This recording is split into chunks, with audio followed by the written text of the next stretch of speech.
Bien, salut tout le monde, j'espère que vous allez bien. On se retrouve pour une nouvelle vidéo, on va dire un petit peu matériel tour, puisque je vous avais dit la dernière fois que j'avais du matos à vous montrer, que j'ai récupéré lors d'un déménagement, lorsque je suis allé aider quelqu'un pour vider l'appartement de son oncle, et son oncle était vidéaste. Et du coup, j'ai récupéré un petit peu de matériel, vous avez déjà vu une partie en vidéo, je vous en ai parlé en live également, sur Twitch. Ce que vous avez vu, c'est notamment la caméra, donc la Sony DSC HX300. Je vais finir à force par retenir le nom exact de la caméra, à force de le dire. Mais je vous ai pas tout montré. Je vous ai montré une partie de matos hier en live, mais je vous ai pas tout montré. Parce que j'ai récupéré énormément de matos. Vous allez voir dans quelques instants. On commence ce petit matériel tour avec bien évidemment la Sony DSC HX300 toute neuve pour ainsi dire, puisque j'ai encore le carton d'emballage, j'ai la batterie, j'ai le chargeur, j'ai la carte SD, je vous dis, elle est toute neuve. Je vous ai fait une vidéo à ce sujet au niveau de la Sony DSC, ce qui va apparaître normalement cette semaine. Et du coup, comme je vous disais dans la vidéo, vous voyez, l'inconvénient c'est au niveau de l'écran, qui peut pas être un écran retour comme la Canon, tout simplement, où on peut pas avoir une vue de face, et vraiment, on est obligé de faire le rec, et après, d'avoir le retour de la caméra. Autre point négatif que j'avais dit, c'était l'entrée micro qu'il n'y avait pas, et qu'on pouvait pas changer. Comme vous pouvez voir, on ne peut pas changer l'objectif comme sur la Canon, mais néanmoins, l'objectif est un 50 x 1200 mm, ce qui est pas mal en termes d'objectif. Et enfin, la caméra fait du 1080 pixels, donc en termes de qualité, on est plutôt pas mal. Donc, du coup, comme je le disais, elle était accompagnée d'une carte SD de 16 Go, ainsi qu'une batterie un petit peu style celle qu'on a sur la Sony XR100.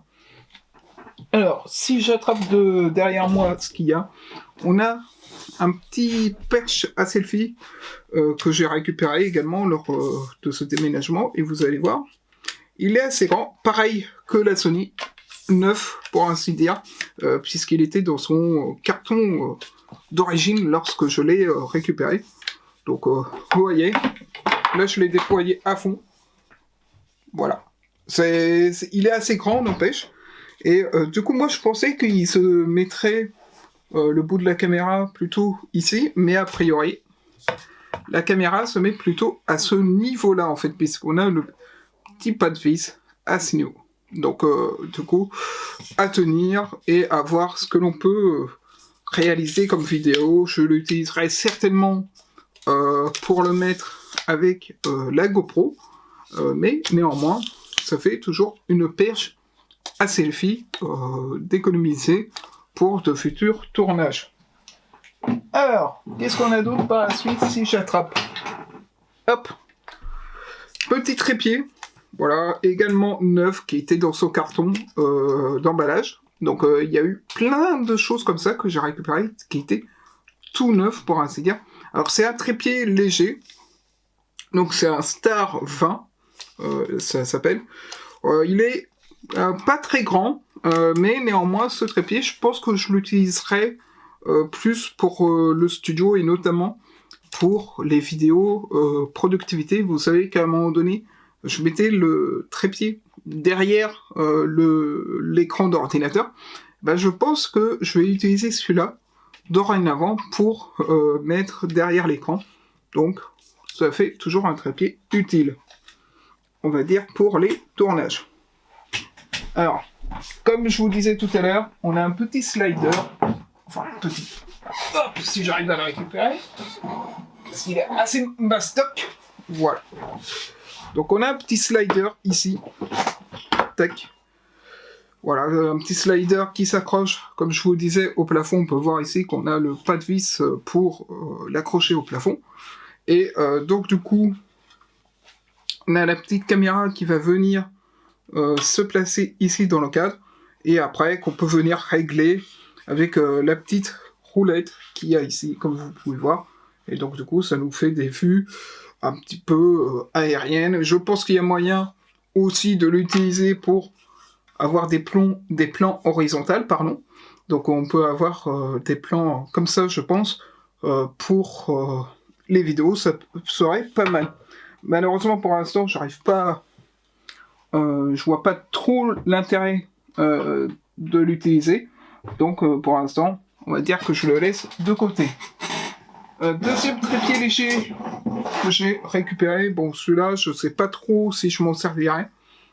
Il est assez vieux, mais néanmoins, il peut faire le taf, puisqu'on peut toujours mettre la caméra.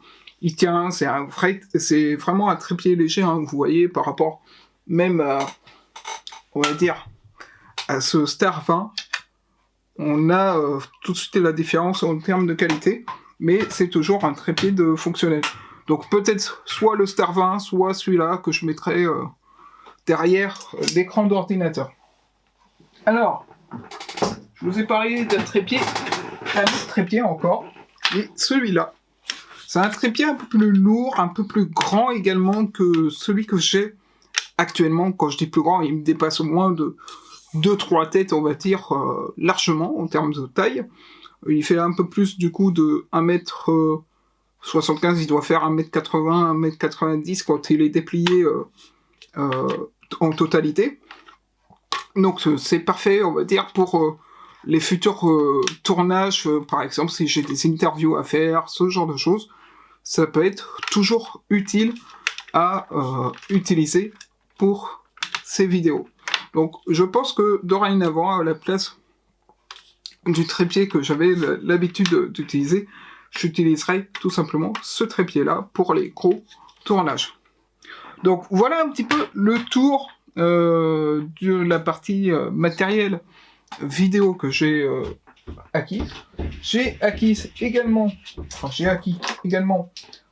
3-4 petits accessoires, si on peut dire. Désolé, c'est le chat qui gratte à la porte. Donc on a 3 clés USB, donc 2 clés USB de 8 Go et une clé USB de 16 Go. Donc ces clés USB, ça va me servir notamment, comme je l'expliquais tout à l'heure, pour donner des vidéos à des clients, par exemple, ce genre de choses. Donc ça peut être utile. Et ensuite, petit accessoire que j'ai acquise, donc c'est tout simplement un porte-carte. Je vous mets la carte à l'envers, c'est normal, c'est pour pas que vous ayez le numéro de téléphone, etc. C'est tout simplement un porte-carte. Voilà, je peux mettre à peu près une vingtaine de cartes de micro-entreprise. Donc c'est plutôt pas mal, ça me fait toujours ça d'économiser pour la micro-entreprise. Parce que mine de rien, avoir les cartes de visite dans son sac, ou dans sa sacoche, ou dans son porte-monnaie, bah à force ça se barre. Donc c'est plutôt bien pratique, surtout quand on peut en mettre une vingtaine. Quand je pense à mon pote Diabé, petit coco à toi Diabé, qui lui a eu un petit truc de Vistaprint et qui peut en mettre que même pas 10 dans son protège-carte. Diabé, hein, moi j'en ai 20. Et gratuit en plus. Donc voilà, petite parenthèse là-dessus. Donc voilà un petit peu tout le matos que j'ai récupéré. J'ai hâte de l'utiliser pour les prochaines vidéos. J'espère qu'en tout cas cette petite vidéo, on va dire matériel tour, unboxing, je sais pas comment on peut l'appeler, vous aura plu. Si c'est le cas, n'hésitez pas à me laisser un petit pouce bleu sous la vidéo, à commenter au niveau du matériel. Pour vous montrer que je vous dis que c'était vraiment tout neuf, regardez, j'ai encore les cartons d'emballage, vous voyez, le Star 20, dont je vous ai montré tout à l'heure, et la perche à selfie, voilà, donc Manfrotto, ça s'appelle, donc vraiment, je vous dis, du matériel tout neuf, ça aurait été con de le jeter, donc plutôt que de le jeter, j'ai demandé à si je pouvais le récupérer, tout simplement. Donc voilà, j'espère que cette vidéo vous aura plu. Donc, quant à moi, je vous dis à la prochaine.